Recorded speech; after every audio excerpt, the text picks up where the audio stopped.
आज model set 2 question number 27 से पढ़ेंगे। क्वेश्चन नंबर 27 में क्या है, यदि समांतर श्रेणी एनवा पद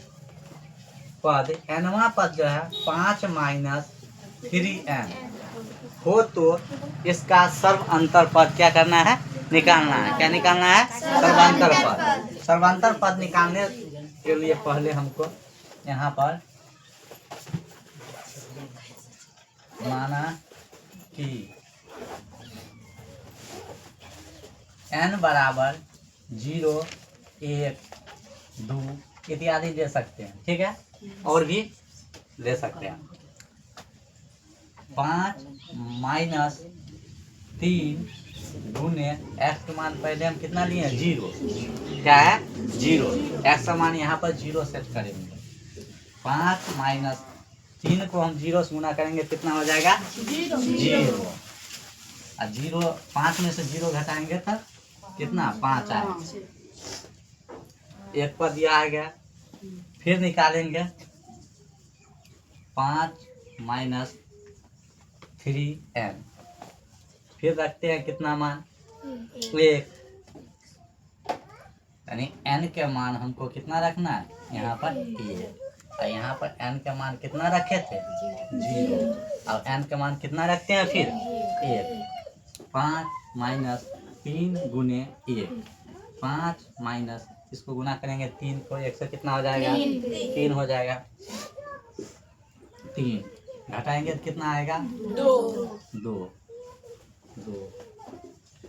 अगर हम AP में लिखते हैं, ज़्यादा और निकालेंगे तो और निकलेगा, लेकिन हमको सिर्फ सर्वांतर पद पूछता है तो दो पद निकाल के ही हम सर्वांतर पद निकाल देते हैं। AP अगर आएगा 5, 2 AP में, यहाँ अब प्रथम पद जो हो जाएगा, कितना हो जाएगा? 5। ये बराबर 5। और सर्व अंतर में पूछता है, सर्वांतर पद जो हो जाता है, क्या हो जाता है? D बराबर A2 - A1। A2 का मान कितना हो जाएगा? 2 और -5। 2 में से -5 घट जाएगा, कितना बचेगा? -3। 27 नंबर का बी जो हो जाएगा, ऑप्शन बी यही सही हो जाएगा। 28 क्वेश्चन नंबर 28 क्या कहता है, इसमें पहले क्वेश्चन को हम पढ़ते हैं। दो शंकु के आयतन का अनुपात 4:5 है। दो शंकु का आयतन यहाँ पर लिख देते हैं। पहला शंकु का आयतन, पहला शंकु का आयतन दे दिया है 4, अनुपात में 4x मान सकते हैं, 4x, ठीक है, अनुपात में यहाँ पर पहला।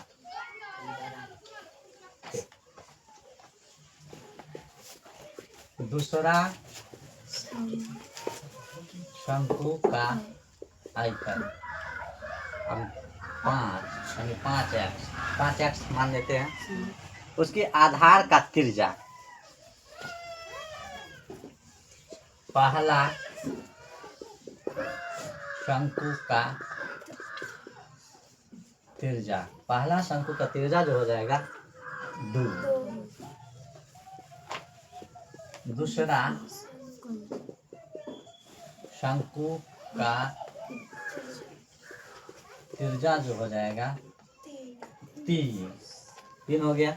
उसकी अग्र ऊंचाई का अनुपात पूछ रहा है। पहला शंकु का आयतन हो गया 4x, दूसरा का हो जाएगा कितना? 5x। पहला शंकु का त्रिज्या दे दिया है 2, दूसरा का हो जाएगा 3। इसमें ऊंचाई पूछ रहा है, पहला शंकु की ऊंचाई और दूसरा शंकु का ऊंचाई पूछ रहा है। यहाँ पर लिखेंगे पहला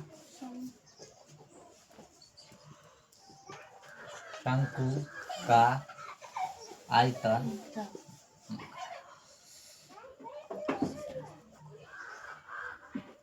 पहला शंकु का आयतन कितना हो जाएगा 1/3 पाई आर स्क्वायर एच, इसको H1 मानते हैं, बट्टा दूसरा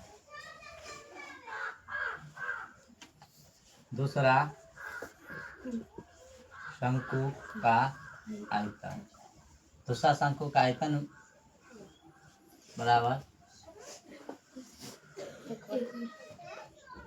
1/3 पाई आर स्क्वायर एच, दोनों को बट्टा कर देते हैं। इसका मान कितना है 4x, दूसरा शंकु का मान हो जाएगा 5x बराबर पहला शंकु का आयतन है 1/3 पाई आर स्क्वायर H1 और दूसरा शंकु का 1/3 पाई आर स्क्वायर H2 मानते हैं। ठीक है, x से x कैंसिल कर देते हैं, 1/3 को कैंसिल करते हैं, पाई बट्टा पाई है, पाई को भी कैंसिल कर देते हैं, निकाट देते हैं। हो गया क्लियर। अब यहाँ बता देते हैं, यहाँ ले लेते हैं 4 बट्टा कितना हो जाएगा 5 बराबर, इधर बच गया कितना हमको आर स्क्वायर एच और बट्टा में फिर आर स्क्वायर या 1 हो जाएगा या 2 हो जाएगा और यह H2 हो जाएगा। 4/5 बराबर R1 R2 का मान यहाँ पर R जो 1 का मान होगा, पहला शंकु का त्रिज्या 2 है, 2 का स्क्वायर कितना होता है 4 गुने H1, दूसरा का कितना है 3 तिया 9 H2। इस 4 से इस 4 को काट देते हैं, यहाँ बच गया 1/5, यहाँ H1/9 H2 बच गया। क्रॉसिफिकेशन गुना करते हैं, ठीक है, क्रॉसिफिकेशन गुना 5 गुने H1 और 1 को गुना करेंगे इतना से तो 9 H2, ये गुना में तो भाग में चल जाएगा। H1 बराबर कितना 9 H2/5, यह गुना में फिर तो भाग में आ जाएगा H1/H2 बराबर 9/5, यानी 9:5। इसका आंसर कितना हो जाएगा 9:5 हो जाएगा। क्वेश्चन नंबर 29 में क्या कहता है, क्वेश्चन पढ़ते हैं पहले। निम्नलिखित में से किसका दशमलव प्रसार शांत है। क्या कहता है, दशमलव जो है क्या है, दशमलव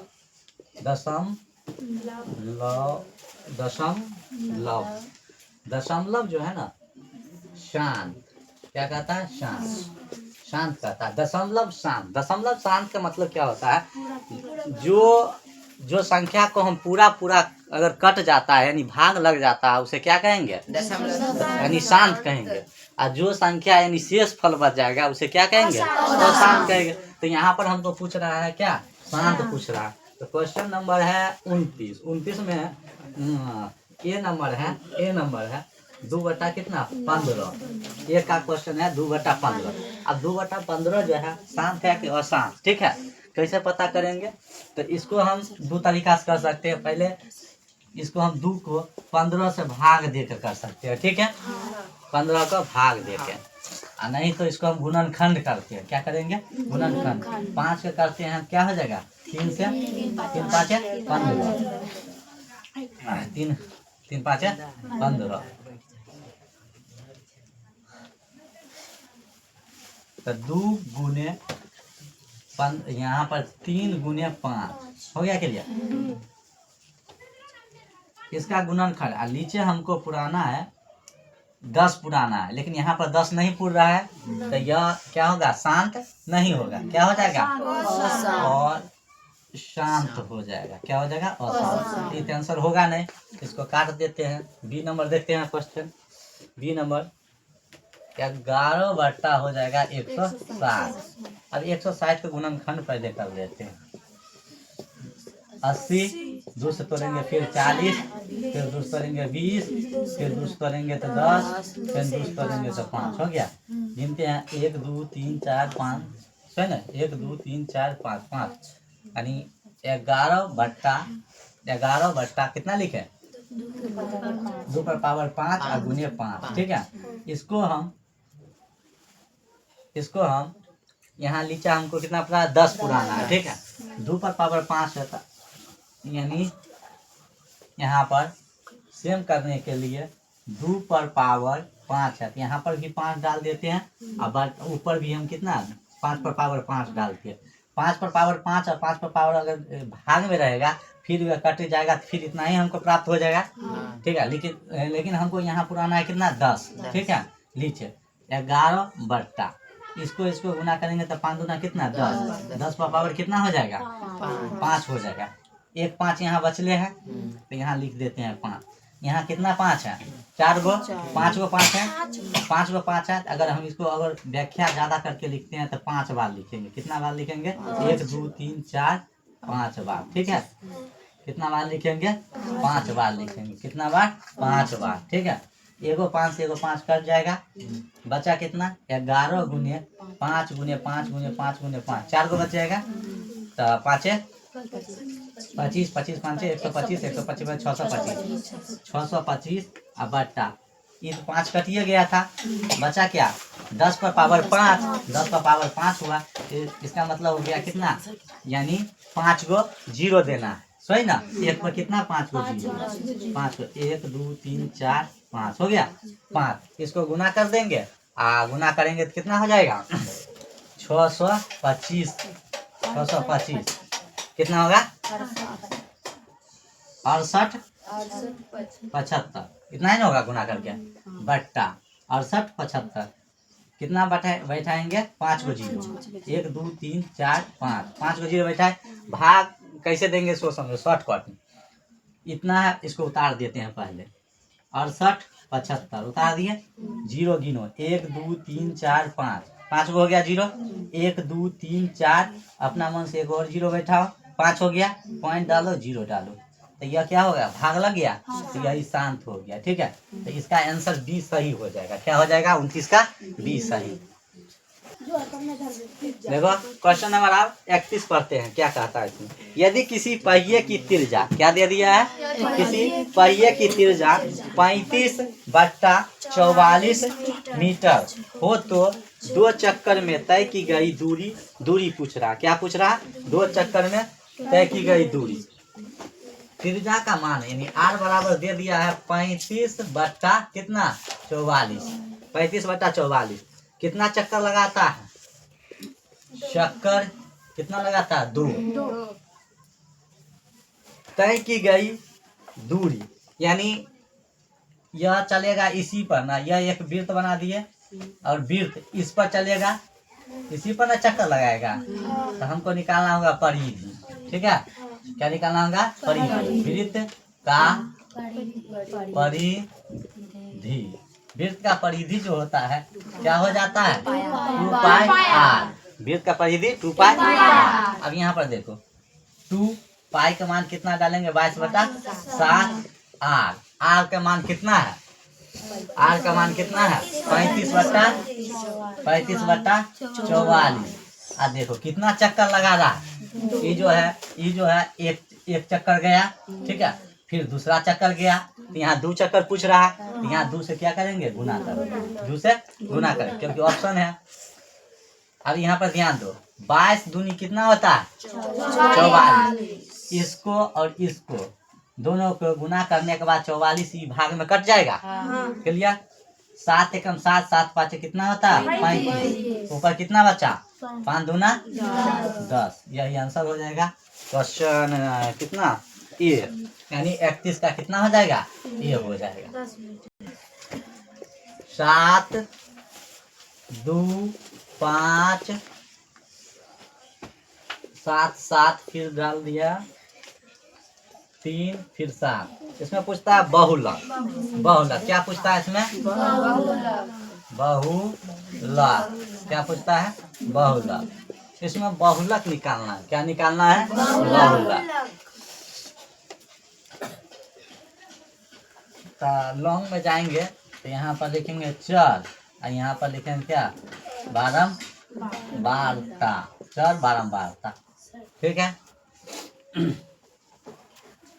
तो पहले हम इसको सजा के लिख लेंगे, क्या करके? सजा के। तो सजा के लिखने के मतलब यह हो गया कि सबसे पहले इसमें कौन सा संख्या आएगा? दो। दो दो देखो कितना बार आया है? एक बार। यहाँ एक डालेंगे। तीन कितना बार आया? एक बार। चार कितना बार आया? चार नहीं है। पाँच नहीं है। पाँच है। हाँ तो पाँच डालो। पाँच कितना बार? एक बार। छह है? देखो नहीं है। सात है? सात कितना बार? एक दो तीन चार, चार बार। ठीक है। तो यहाँ पर देखते हैं बारंबारता का, यानी चर और बारंबारता में जो सबसे ज्यादा बार आता है, बारंबारता में सबसे ज्यादा बार अंक आता है, वही आंसर होता है। ठीक है। तो यानी यहाँ देखो चार है और चार के बारंबारता में सबसे ज्यादा कितना आया? सात। इसका आंसर कितना हो जाएगा? सात। यही आंसर हो जाएगा। ठीक है। यह हो जाएगा कितना? डी। कितना? डी। यह डी हो जाएगा आंसर। क्वेश्चन नंबर 34 देखो। क्वेश्चन नंबर 34 कहता है 13 और 17 का समांतर माद। क्या पूछता है? माद। इसमें माद पूछता है। क्या पूछता है? माद। ठीक है। या ये भी लिख सकता है।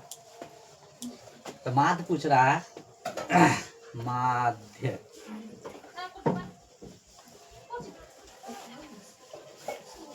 तेरह प्लस 17 ये दोनों को जोड़ो, बट्टा एक और दो, दो से भाग देना है। 7 3 10 के 0 यहाँ से ले, एक एक दो, एक 3 बट्टा 2 काट के कितना आ जाएगा? 15। 15 आंसर यही हो जाएगा। क्वेश्चन बी, इसका आंसर कितना हो जाएगा? बी हो जाएगा। चलो समझो क्वेश्चन पहले समझते हैं। समांतरण श्रेणी के दो बेलन के आयतनों का अनुपात, दोनों का आयतन का अनुपात दे दिया। आयतन का अनुपात कितना दिया? 4:9, यानी आयतन का अनुपात दे दिया। दो आयतन का कितना है? यह दो आयतन है। दो आयतन का अनुपात कितना दे दिया। ठीक है। उनके वक्र पृष्ठ के क्षेत्रफल का अनुपात पूछता है। तो पहले नंबर जो दे दिया है उसी को निकालेंगे पहले। ठीक है। तो यहाँ पर देखो पहला क्या है? बेलन ना। पहला बेलन का आयतन बट्टा दूसरा बेलन का आयतन बराबर, यहाँ दे देते हैं। अब बताओ पहला बेलन का आयतन जो होगा वो कितना हो जाएगा? पहला बेलन का आयतन कितना है? सो बताओ।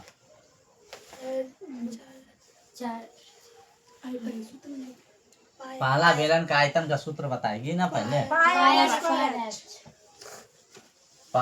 आर स्क्वायर एच पहला हो गया। इसको हम क्या माने? R1 मान लेते हैं। और दूसरा का कितना होता है? पाई आर स्क्वायर एच, इसको 2 कर देते हैं। ठीक है। पहला बेलन का आयतन दे दिया है कितना? 4 और दूसरा कितना? 9 बराबर, यानी पाई आर स्क्वायर 1 एच बट्टा में पाई आर स्क्वायर 2 एच। क्लियर। ये पाई से पाई को कैंसिल कर देंगे, एच को एच को कैंसिल करेंगे। ठीक है। इधर बचा कितना?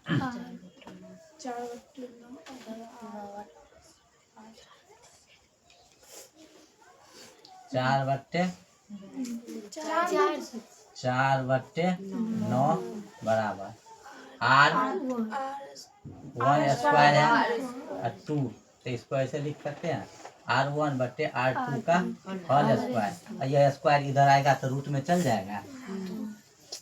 4/9 4/9 आ जाएगा।